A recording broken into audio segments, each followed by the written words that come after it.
Hello बच्चों, आप सभी का स्वागत है मेरे YouTube चैनल सरल हिंदी पाठशाला में। बच्चों, आज हम सभी व्यंजन संधि के विषय में पढ़ेंगे और व्यंजन संधि को मैंने बच्चों दो भागों में विभाजित किया है। तो आज हम पहले भाग को पढ़ रहे हैं। देख लेते हैं व्यंजन संधि किसे कहते हैं। परिभाषा के माध्यम से आप सबको पता चल जाएगा। व्यंजन के बाद स्वर अथवा व्यंजन के आने से व्यंजन में जो परिवर्तन आता है, परिवर्तन मतलब जो बदलाव आता है, उसे हम व्यंजन संधि कहते हैं। बच्चों, स्वर संधि में क्या हो रहा था? स्वर के बाद स्वर ही आ रहा था, इसलिए हम उसे स्वर कह रहे थे। और व्यंजन में दोनों चीजें आ रही हैं बेटा। व्यंजन के बाद स्वर अथवा व्यंजन कोई भी आए, फिर जो परिवर्तन होगा उसे हम व्यंजन संधि कहेंगे। चलिए, अब इसके कुछ मुख्य नियम हैं, उसके बारे में देख लेते हैं, पढ़ लेते हैं। वर्ग के पहले वर्ण का तीसरे वर्ण में परिवर्तन। वर्ग क्या होता है बच्चों? ये 5 वर्ग हैं हमारे। क टू ज्ञ जो हमारा व्यंजन है उसमें 5 वर्ग हैं, क, च, ट, त तथा प वर्ग। ठीक है। हर वर्ग में 5-5 वर्ण आते हैं। वर्ण और अक्षर सेम थिंग्स है बेटा। तो क वर्ग में क, ख, ग, घ, अंगा। च में च, छ, ज, झ, इया। ट में ट, ठ, ड, ढ, अणा।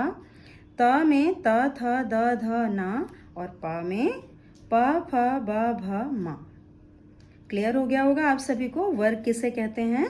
तो अब हमारा जो नियम है वो कह रहा है, इन 5 वर्ग के बाद यदि किसी भी वर्ग का, इनके बाद ध्यान देना बेटा, किसी भी वर्ग का तीसरा या चौथा वर्ण, तीसरा चौथा कौन हो गए? क, ख, ग। ग तीसरा हो गया और घ चौथा।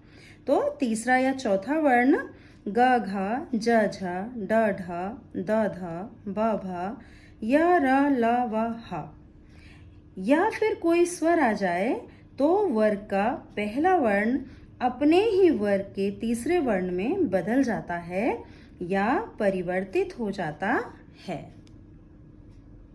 अब हम इसका उदाहरण देख लेते हैं बच्चों। क, क, गा। यहाँ पर वर्ग का पहला आ रहा है और वर्ग का तीसरा चेंज हो रहा है, ध्यान दीजिए। दिक प्लस अंबर, दिगंबर। यहाँ पे क्या आया? वर्ग का पहला का वर्ण आया और ये सामने क्या आया? स्वर। वहां पर नियम में बताया जा रहा था ना कि तीसरा चौथा आए या फिर स्वर आए तो वो तीसरे में बदल जाएगा। तो यहाँ देखिए दिगंबर बन गया, का जो है वो गा में बदल गया। अगला उदाहरण हम देख लेते हैं। यहाँ तो हमने स्वर के साथ दिखा दिया आपको, अब एक व्यंजन के साथ दिखा देते हैं। दिक प्लस गज, दिग्गज। ठीक है बेटा। यहाँ पे जो का है वो गा में बदल गया और गा आधा है। क्यों आधा है? क्योंकि यहाँ का के नीचे हलंत लगा है, मतलब कि का भी आधा है। ठीक है बेटा। अगला हमारा जो है देख लेते हैं, दूसरा जो वर्ग है च वर्ग, कैसे ज में बदल रहा है। अच प्लस अंत, अजंत। ठीक है। यहाँ पे च वर्ग के बाद स्वर आया, इसलिए च किस में बदल गया? ज में, तीसरे वर्ण में बदल गया। ठीक है, क्लियर है। आगे बढ़ते हैं। ट, क, ड। षट प्लस आनन, षडानन। षडानन शब्द कैसे बना? देखिए, यहाँ पे ट वर्ग का टा आया और सामने क्या आया? स्वर आया एक, तो ये बदल गया टा किस में? ड में, षडानन बन गया। ठीक है बेटा। और ये आ की मात्रा यहाँ पर आकर लग गई। अगला उदाहरण है त, क, द। कैसे बन रहा है? ध्यान दीजिए। सत प्लस भावना, सद्भावना। यहाँ पर ता किस में बदल गया? द में। क्यों बदल गया? क्योंकि ये चौथा वर्ण आया हमारा। प, फ, ब, भ चौथा है वर्ग का, इसलिए ये त द में बदल गया। ये प्रैक्टिस से बेटा आप सबको आ जाएगा। आप सोच रहे होंगे कैसे याद होगा? याद हो जाता है जब आप 2-4 बार इसको रीड करेंगे समझकर, तो ये आपको हमेशा ही याद रहेगा। जैसे ही आएगा आप समझ जाएंगे व्यंजन संधि है और ता जो है वो द में बदलेगा। ठीक है बेटा।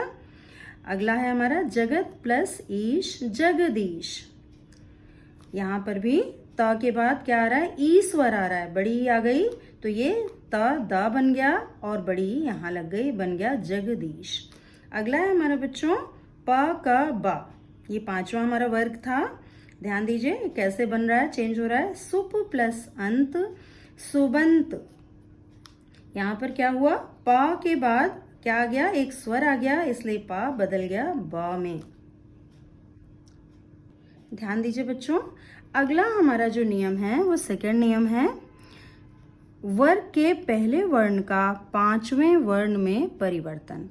हमारा जो पहला नियम था वो हमें क्या बता रहा था बेटा, कि वर्ग के पहले वर्ण का तीसरे में परिवर्तन हो रहा था, और यहाँ पर क्या हो रहा है, पहले का किस में हो रहा है परिवर्तन, पांचवें वर्ण में।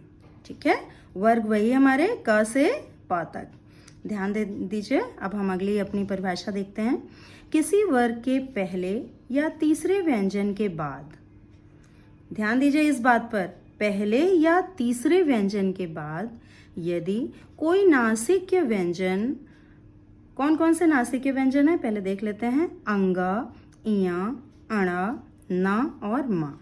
ठीक है, इसमें इसको नासिक्य क्यों कहते हैं, क्योंकि इसमें हमें नाक से आवाज आती है, और हमारी जो हवा है बोलते समय वो नाक से आवाज आती है बेटा, हवा नाक से होते हुए आती है। जैसे बोलकर देख लेते हैं हम, अंगा, आप भी बोलकर ट्राई करिए। इया, आप देखिए ना का यूज हो रहा है। अणा, न, म, देखिए सभी को आपको ना के साउंड आ रही होगी, इसलिए इन पांचों को हम नासिक्य व्यंजन कहते हैं। और ये बेटा कहाँ पाए जाते हैं हमारे व्यंजनों में, ये हर वर्ग का पांचवा वर्ण होता है।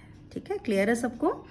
तो पहले या तीसरे व्यंजन के बाद यदि कोई नासिक्य व्यंजन आ जाता है तो पहले व्यंजन के स्थान पर अपने ही वर्ग का पांचवा वर्ण अर्थात नासिक्य व्यंजन आ जाता है या बन जाता है। सेम थिंग्स है बेटा।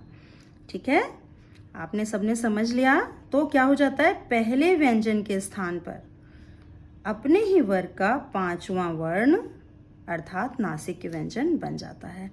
अब हम एग्जाम्पल्स से देख लेते हैं। क का अंगा, बच्चों यहाँ पर बच्चों को कंफ्यूजन होता है, मैम अंगा क्यों कह रही हैं। यहाँ पर आजकल टीचर्स भी बेटा इसको गलत पढ़ रहे हैं, पर आप सब क्योंकि इस चैनल पर हैं तो आपका जो उच्चारण है वो बिल्कुल शुद्ध होना चाहिए। इसको अंगा कहते हैं। अंगा कब कहते हैं ये समझ लीजिए, जब बगल में ये बिंदु हो, ध्यान दीजिए, है ना, बगल में हो तो ये अंगा है, नीचे बिंदु हो तो ये ड़ है, ड़। ठीक है, जैसे हम करते हैं ना, पड़ी हुई है कोई चीज तो ड के नीचे बिंदु आता है तो ड़ बन जाता है। ठीक है, तो यहाँ पर ये क्योंकि बगल में बिंदु मैंने दिखाया है तो मतलब ये अंगा है। ठीक है, तो अब ध्यान दीजिए इससे क्या शब्द बन रहा है, वाक प्लस मैं, वांग में। ठीक है, क किस में बदल गया, अंगा में। क्यों बदल गया, क्योंकि यहाँ पर माँ आया बच्चों। यहाँ पे हमारा जो नियम कह रहा था कि किसी वर्ग के पहले या तीसरे व्यंजन के बाद यदि कोई नासिक्य आए तो क्या है, ये माँ क्या है, नासिक्य है, ये देख रहे हैं आप, है ना। तो इसलिए ये का किस में बदल गया, अपने ही नासिक्य वर्ण में बदल गया। क्लियर है सबको। आगे बढ़ते हैं। ट का अणा, षट प्लस मास, क्षण मास। ठीक है, ये टा का अणा कैसे बन रहा है ध्यान दीजिए, क्योंकि यहाँ पर नासिक्य व्यंजन एक आया है, माँ जो है, और इसलिए जो टा है वो ट ठ ड ढ अणा, अणा पांचवा है ना उसका नासिक्य टा का, तो इसलिए ये अणा में बदल गया।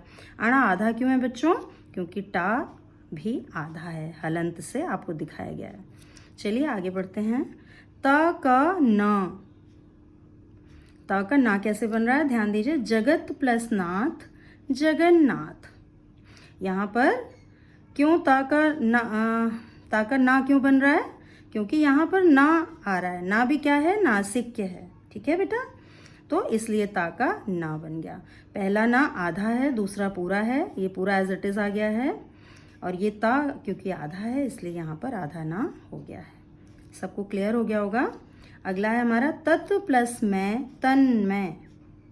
तन्मय जो शब्द है ये नाम होता है कई लोगों का, और जगन्नाथ भी नाम है, आपको पता है, विष्णु जी का एक नाम है।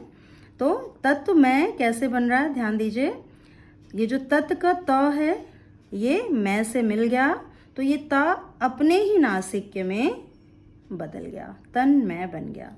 मुझे लगता है बच्चों आप सभी को ये पहला भाग समझ में आया होगा। अगर किसी को कोई भी परेशानी है बेटा कुछ समझने में दिक्कत आ रही है, कोई एग्जाम्पल है जो क्लियर नहीं हो रहा है, तो आप उसको कमेंट बॉक्स में लिखिए, मैं उसको आपका की प्रॉब्लम सॉल्व करूँगी।